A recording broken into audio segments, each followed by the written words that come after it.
E aí pessoal, beleza? Sou Fábio Marcondes, autor de 5 livros e aqui a gente fala sobre abstinência e dependência química.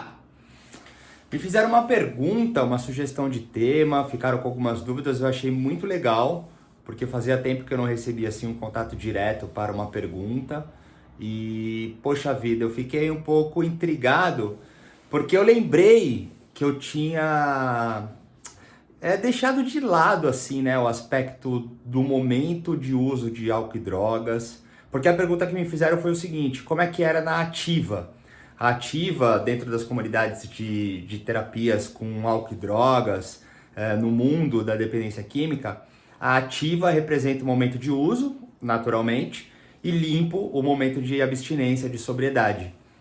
E me perguntaram como é que era nativa, o que que eu usava, o que que aconteceu, alguma coisa que ficou muito marcada. E eu achei legal, porque de fato, existem algumas coisas assim, que é o que eu quero trazer para vocês aqui. Eu vou contar um pouquinho de coisas da ativa, mas eu quero trazer pelo menos uma explanação um pouco diferente sobre essas curiosidades, e a realidade do mundo abstêmio, né? Vamos colocar dessa maneira. Pois bem, quando inicia-se um processo de recuperação e tratamento com álcool e drogas, você deixa para trás o que aconteceu. Não importa o que você fazia, o que você tinha, o que você acreditava, etc. e tal. Essas coisas elas deixam de ter importância porque a grande importância no momento vai ser o que você vai fazer deste dia em diante, no momento de entrar em recuperação, com os dias à frente, né? Porque o que ficou para trás, ficou para trás. Não tem o que ficar, sabe, mexendo, remoendo, porque pode gerar ali ressentimentos, memórias eufóricas. Então é muito comum encontrar pessoas que estão abstêmios durante um período assim continuado, com uma nova maneira de viver, uma nova maneira de existir, ressignificando a sua existência, reinventando e não falando do que aconteceu. Não por vergonha, por culpa, por raiva, é porque deixa de ter importância. Isso faz parte de uma concepção de terapêutica, né, vamos colocar dessa maneira, para que você então comece a olhar daqui para frente.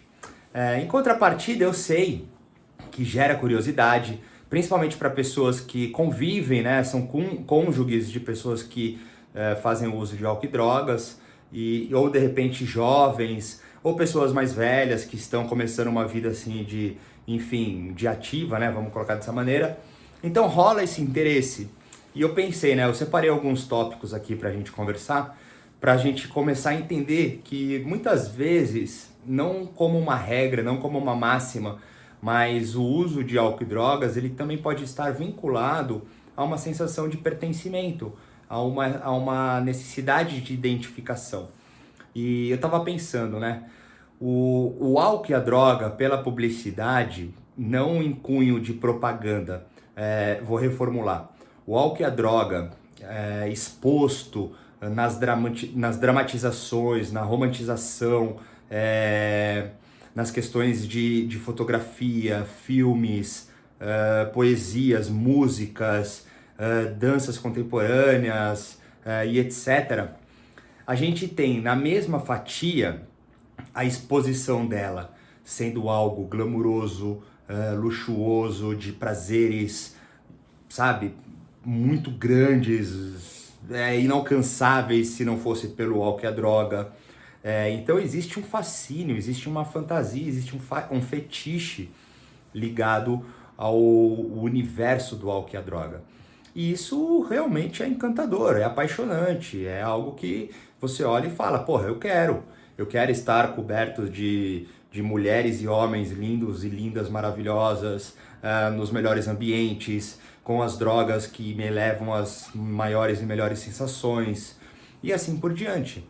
Então, envolve, né, é envolvente, até a questão da criminalidade, do tráfico, isso é empolgante. A pessoa que olha isso fala, porra, mas eu queria ser assim. Eu queria ser um mafioso italiano, eu queria ser um gangster ticano, eu queria ser, sei lá, um multimilionário, multiempresário, vivendo toda essa luxúria. Porque isso faz parte da natureza, isso rapidamente, né, sem aprofundar no aspecto mais psicológico, isso está dentro da nossa psique, isso faz parte da nossa estrutura mental. É normal. Ela vai se manifestar de uma forma alegórica, ela vai se manifestar de uma forma fantasiosa, cada um de uma maneira. E não foge, são os propósitos da existência. Uma pessoa que também almeja estudar, se formar, constituir uma empresa, trabalhar de repente num grande cargo, ter uma família estruturada, viagens temáticas e pontuais, promoções de emprego, sabe, estudos específicos. Isso também faz parte de um cenário. Nós não temos como fugir. Sempre algo vai estar vinculado a uma identificação. Eu já falei isso em outros vídeos, não é sobre isso que eu quero falar, mas eu precisei puxar isso para poder contar um pouquinho da Ativa, algumas experiências e deixar pelo menos entendido o porquê eu não falo muito dos momentos de uso e nem mesmo muito do começo da recuperação, porque hoje a experiência que eu tenho são de múltiplos anos sem uso de álcool e drogas, ainda mais me aprofundando em estudos e hoje conseguindo atuar, trabalhar também na área de dependência química com o propósito da abstinência. Então, assim, todo esse drama, toda essa poética faz com que a gente entenda que isso é legal. E não que não seja legal, mas é perigoso. Eu até te convido para se inscrever no meu canal, caso você não tenha se inscrito, porque eu tenho muitos outros vídeos com temas que você rapidamente pode encontrar, que eu falo sobre essas questões. As questões no começo de uma recuperação, as questões que envolvem já uns aspectos mais filosóficos, existenciais, psicológicos e etc., que envolvem a questão intelectual e racional. E assim você vai conseguir encontrar esse prelúdio, né? O ponto de partida de uma recuperação, mas a gente vai ter sempre aqui um conteúdo muito mais extenso, muito mais amplo e muito mais profundo numa recuperação continuada. E, enfim, finalmente agora eu vou falar algumas coisinhas que aconteceram comigo na Ativa, que eu separei aqui para compartilhar. E também eu vou deixar aqui mencionado algumas entrevistas, algumas séries de televisão, reportagens, matérias em revista, plataformas de redes digitais, sociais. Eu separei as principais, que são as mais legais. Nossa, acabou de passar uma garça linda aqui, um tissuru. E eu separei as que são mais impactantes, né, que tiveram assim um roteiro muito bem elaborado. Então, poxa vida, para mim o ponto máximo assim de privilégio, de honra, de carinho que eu tive e recebido foi ter sido o último entrevistado pelo Abu Janra no programa dele, Provocações, da TV Cultura. Então você consegue encontrar isso rapidamente no YouTube. Tem inclusive aqui na minha playlist, né, do canal do YouTube.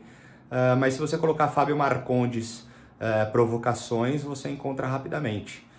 Uma outra que foi muito legal, eu passei praticamente um ano com filmagens, diversificadas filmagens, sendo preparado para uma série de televisão que foi passada pela GNT com o programa Compulsão. Eu tô no 7º episódio, se eu não me engano, com o nome Cocaína. Foi muito legal, cara. Esse daí foi também muito gostoso, porque eu fui filmado algumas vezes, participei de algumas coisas bem interessantes e ficou assim uma dramatização incrível, com uma mensagem muito legal. Se eu não me engano, você encontra ele pelo Globosat, programa Compulsão. Fábio Marcondes também você encontra rapidamente. E tem outras duas muito legais, assim, que são do mundo digital, né? Tem uma matéria no Hypeness, essa plataforma é incrível. E como é que era o nome? Uma Carta para Mim Mesmo, 10 anos atrás.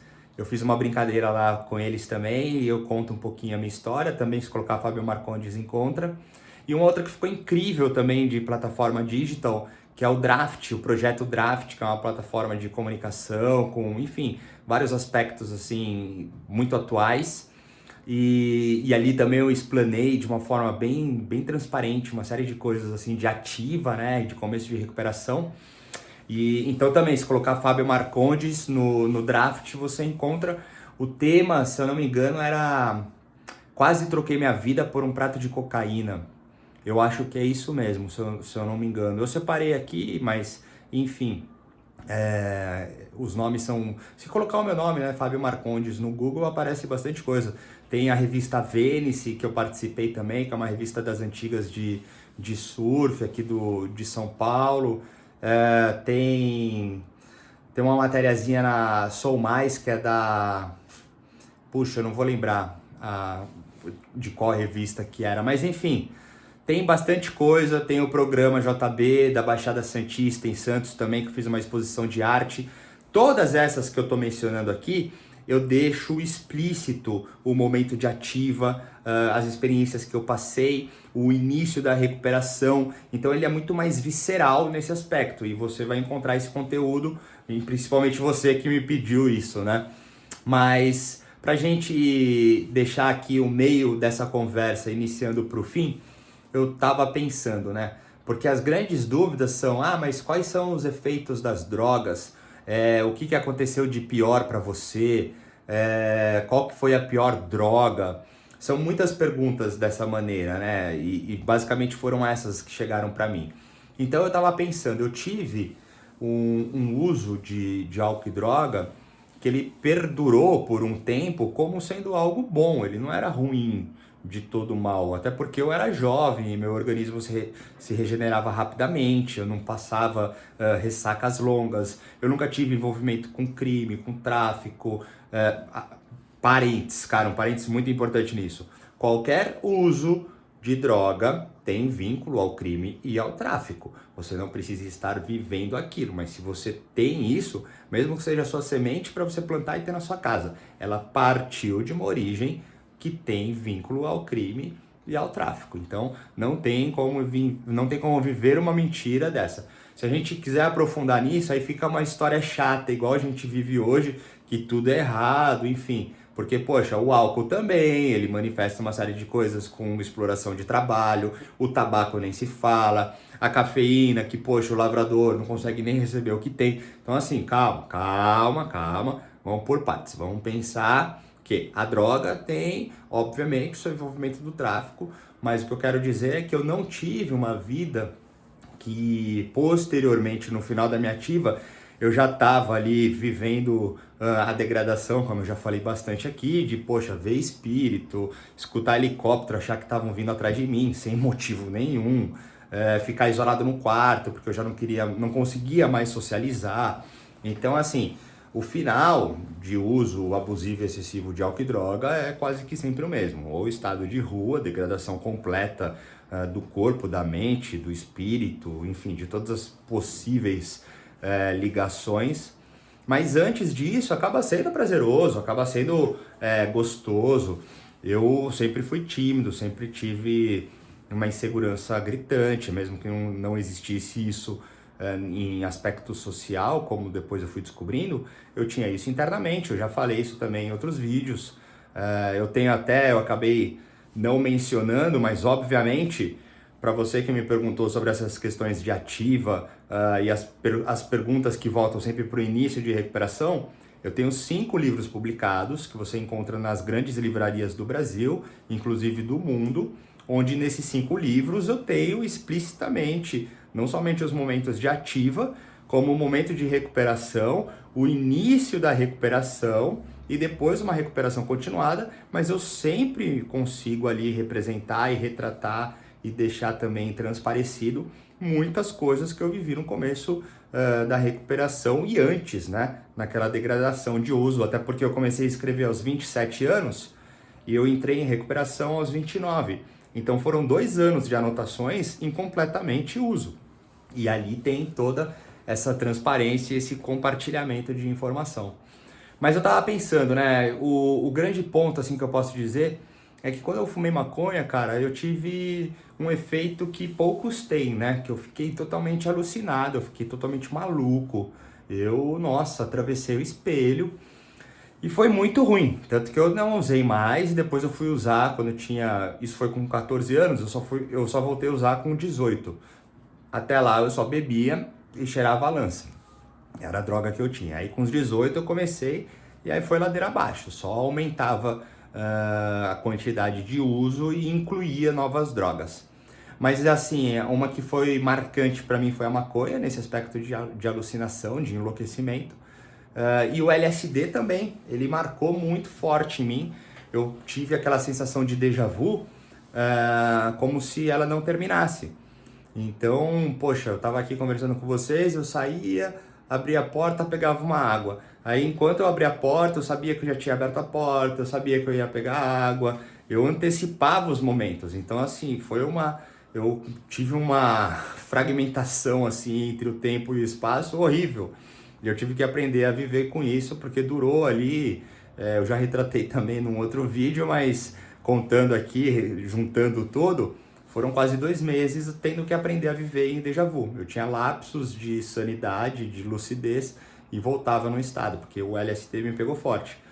Depois, assim como hoje, que eu já tô aí com 40 anos, 10 anos sem uso de álcool e drogas, estudando, me conhecendo, exercendo uma série de coisas, eu entendo um monte de porquês, né, de eu ter vivido esse nível de enlouquecimento, e hoje eu consigo trabalhar isso de uma forma muito saudável, dentro de uma sanidade, e eu não tenho mais nenhum nível de desespero quando acontece alguma coisa desse tipo, porque isso são sensações e são estímulos que eu tenho de aspectos neurológicos, hormonais, celulares e etc. Enfim. E as coisas que aconteceram assim, na verdade, de bebedeira, né? Pra gente fechar essa história, e eu vou tentar deixar linkado assim o finalzinho com o processo do porquê, né, da recuperação como objetivo, e dentro das coisas que foram fazendo assim com que eu pensasse, poxa, a vida tá ficando difícil. Uma das coisas que estava começando a ficar muito difícil eram os excessos de ressaca. As minhas ressacas antes, elas duravam, sei lá, 1, 2 horas depois de acordar. Eu conseguia ir direto pro trabalho, direto pra escola, né? Eu era muito novo também. Às vezes eu saía de segunda-feira pra uma boate que tem em São Paulo e, pô, chegava em casa, sei lá, 4, 5 da manhã e tinha escola às 7 da manhã. Era tempo de bater um sono de 1 hora, levantar e já ir 1000 graus pra escola de busão. E suave, suave, sabe? Então, assim, o finalzinho mesmo era as bebedeiras, com tudo isso de droga, em que eu ficava vomitando bilis, meu, sabe, horrível, assim. Eu não lembro, né? Eu lembro do meu irmão contando que uma, uma vez o porteiro interferou pra ele e falou, ó, eu acho que o seu irmão não tá bem. Aí, olha que horror, cara, isso é um absurdo também, é o nível de risco que você gera em poder gerar uma tragédia, cara. É muito sério isso, é horrível. Eu tô rindo pela situação, porque hoje eu não faço, mas, cara, que horror. Sorte que não aconteceu nenhum mal. Enfim, eu tava breaco, né? Voltei pra casa e aí parece que eu abri a porta, eu consegui chegar em casa sem bater o carro, sem matar ninguém, sem nem me matar, que era o grande mal que eu tava aqui pensando. E parece que eu abri a porta e fiquei, tipo, uma perna pra fora, um braço pra fora, apoiado no braço, acho que travou na direção, no volante, sei lá. E meu irmão teve que ir lá me socorrer. E eu não lembro disso, cara. Então, assim, essa, sabe, periculosidade, ela começou a me preocupar. Tinha uma outra coisa que eu lembrei agora, nada a ver, cara. Eu achava horrível fumar cigarro e jogar bituca na rua. Nossa, eu me senti o cara mais sujo do mundo. Que mais que aconteceu? Ah, meu, tipo, bebedeira de não saber o que tá acontecendo. Isso daí foram várias, né? De não lembrar, falar, nossa, eu não acredito que eu fiz isso. Eu lembro uma vez que eu apanhei, cara, apanhei. Tinha uma balada em São Paulo de terça também. Só que eu conhecia todo mundo, eu saía todo dia. Então, o pessoal passava um pano, né? Que eu também sempre fui mais tranquilão, assim. Mas enfim, tava, meu, chapado. Eu não lembro o que aconteceu, cara. Eu acho que tinha um... Eu lembro que eu comecei o cara tirou uma comigo, eu comecei a levar uma com ele. Aí eu bati no capô do carro, assim, e tinha 6 caras dentro, mano. Os caras desceram, nossa, me espancaram. E aí tinha o segurança da balada que me conhecia, sacou do canhão, falou, para. Aí separou, pá. Aí eu ainda fiquei levando uma. Aí ele falou, mano, cala a boca, moleque, você tá doidão, velho. Fica quieto aí, não sei o quê. Aí, puta, já tava todo sangrando, estourado. puta Raul. Eu tinha saído de uma outra night ainda. Ixi, nossa, agora eu lembrei de tudo, velho. E aí eu ainda fui pra uma outra night, que era de terça, tinha 3 nights ali. Ah, tinham várias, né? Isso que é de São Paulo, tá ligado? Ainda mais isso, porra, isso 20 anos atrás, velho. É, imagina. E então assim, aí eu cheguei em casa e eu não sabia. Dia seguinte eu acordei, minha mãe olhou assim e falou, nossa, eu falei, que foi? E eu nem sentia dor, mano. Então assim, você, cara, é embaçado, mano. Isso eu tô contando, isso era na fase boa ainda, hein? Imagina na fase ruim, a fase ruim pra gente fechar, né? A fase ruim, assim, de efeito, que eu já tava cheirando, então era só paranoia.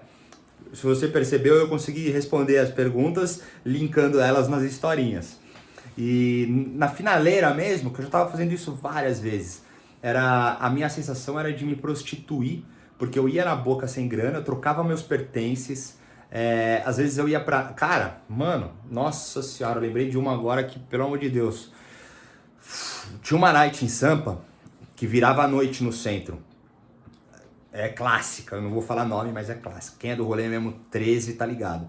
Mano, eu descobri que... E ela era tipo um after, ela ia até meio-dia. Eu descobri o after do after, mano. E nossa, mano, era uma escadinha assim, ó, que descia nas profundezas, assim, mano. O teto era abaixo, velho. O bagulho era tipo o inferno do inferno, mano. E cheirando, velho. Mano, eu tava com um cara estranhão, que eu nem conhecia muito bem, um outro playboy estranhão. Mano, um maloca. Mano.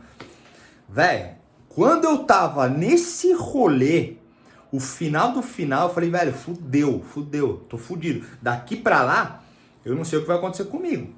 E ainda tinha o after desse after, velho. E aí eu lembrei, mano, olha que sinistro, né? Eu lembrei que o cara falou, mano, não pega a nota dele porque ele tem hepatite ou tinha AIDS, não sei. Então assim, você já entra num fluxo, velho. Você já entra num fluxo de doença, mano. Também é sinistro. Nossa, velho, que horror, brother. Então assim, isso já era na finaleira, né? E a finaleira foi, que eu já retratei isso também em vários... Né, nessas mídias, né, que eu falei que tem coisas sobre a minha ativa e no começo da recuperação, que também foi ali quando eu tava trocando, o dia que eu troquei uma máquina digital, troquei um moletom que meu pai tinha trazido da Itália, puta, lindo, que eu adorava, e tomei maior pavor e falei, meu, pô, me dá mais um, vai, meu, isso daí é gringo, pá. Então, assim, várias paradas, né? E no começo da recuperação, antes de entrar no começo da recuperação definitivo, né? Que foi quando eu entrei nas Irmandades de 12 Passos, dos grupos anônimos, juntamente com trabalho de análise e terapia. Mas antes eu estava tentando com produtos medicamentosos, psiquiátricos, estava fazendo uma terapia de cunho antroposófico, que ela também era um pouco mais subjetiva. E em determinado momento ali, cara, entrei numa noia, eu esmaguei, eu acho que tinha uns 20 comprimidos ainda, era uma cartela de 30, se eu não me engano. Mano, eu esmaguei os 20, velho, fiz as carreiras da carreira, velho, mandei a narigona, moleque do céu, saí tipo Lula Molusco, mano. O bagulho era ansiolítico, era pra ficar mais... não adiantava porra nenhuma. Então, assim, cara, ativa é isso. Vocês estão vendo? Até a energia muda. Ativa é isso. Beleza, é importante, legal, vale a pena? Vale a pena. Mas, cara, e agora? Processo da recuperação inicial, já falei aqui também. Mano, às vezes eu batia 5 punhetas, brother. Fala, caralho, velho. Porque me falaram, pô, fica um ano sem se relacionar, sem beijar na boca, fica um ano sem fazer isso. Ah, você tem que ir nas reuniões todo dia, ir na análise, fritando, né? Puta, eu sou um moleque inseguro. Ah, mas eu passei por isso. Ah, mas eu não tive aquilo. Puta, e como é que eu faço isso? Então, assim, o começo da recuperação, aí do nada vem um boom, né? Você fala, puta, mano, caralho, é Deus, mano, é a vida, velho. O bagulho é da hora, mano. Encontrei espiritualidade, mano. Agora sou eu, vai dar tudo certo. Eu tô limpão. Então, assim, mano, é um bololô do caralho. E tem que segurar. Eu perdi a conta de quantas vezes eu dormia ajoelhado, mano. Era terço, era guia, mano, era tudo quanto é artifício religioso. Mano, e dormia ajoelhado, velho, ajoelhado, tremendo, suando frio, rezando, falava... pra passar. Então, assim, o bagulho é sinistro, mano, tem que segurar, velho, não tem jeito. Isso porque eu fui seco, né? Eu já falei que existem os processos através de instituições para você poder fazer um trabalho de desintoxicação, junto medicamentos controlados, acompanhados e específicos para que não viva esse nível de transtorno. Não são todas as pessoas que vivem esse nível visceral, gritante. Tem pessoas que passam por momentos mais leves, assim como eu. Eu tive momentos de contemplações muito boas nesse início de recuperação. Eu consegui ter uma comunhão com o alimento, eu conseguia beber água sentindo a energia da água, o reflexo no corpo. E teve um bagulho também que foi muito louco. Eu lembro no começo da recuperação que eu fiquei gripado. E eu fiquei no veneno de ficar gripado. Eu falei, caralho, por que eu vou ficar gripado? Como se eu não pudesse mais, né? Aí eu fui fazer um check-up pra ver se não tinha nenhuma merda no corpo, se eu tava bem. Então assim, porra, velho, não sei como não tinha merda nenhuma. Então assim, é muita coisa, cara, que se fica mexendo, gera essa memória eufórica, gera uma ansiedade, gera uma alegria, gera um desespero, um asco. Então tem que tomar cuidado com isso. Por isso que a gente começa um estado de daqui pra frente. O que passou, passou, mano. Entendeu? Agora é pra frente. Qual que é a fita? Agora é pra frente. Mas, respondendo, são todas essas coisas e muitas outras. Não teria como colocar aqui em muitos minutos, que eu já me estendi, o que eu vivi em 15 anos, né? De uso abusivo, excessivo e progressivo, crescendo cada vez mais. Contudo, ficamos por aqui hoje. Espero que pelo menos eu tenha conseguido transparecer alguma coisinha. Eu vou deixar nessa energia mais turbulenta esse vídeo, porque eu quero que ele fique marcante mesmo, com o estado de ativa versus início de recuperação, porque já temos muitos outros vídeos aqui, mais serenos, mais didáticos, enfim. Então esse vai ficar cheio de energia, essa energia de ativa, energia de começo de recuperação, tendo como propósito objetivo sanidade, lucidez, leveza, abstinência continuada, sobriedade, uma vida plena e saudável, amorosa, carinhosa, gostosa, sabe? Alicerçada em verdade, honestidade, sinceridade, em coisas boas. É esse o único e principal objetivo, que você traduza as suas verdades e crie as suas vivendo bem. É isso. Se quiser falar comigo, tem os meus contatos. Se quiser mandar uma mensagem, uma sugestão, fica à vontade. Valeu!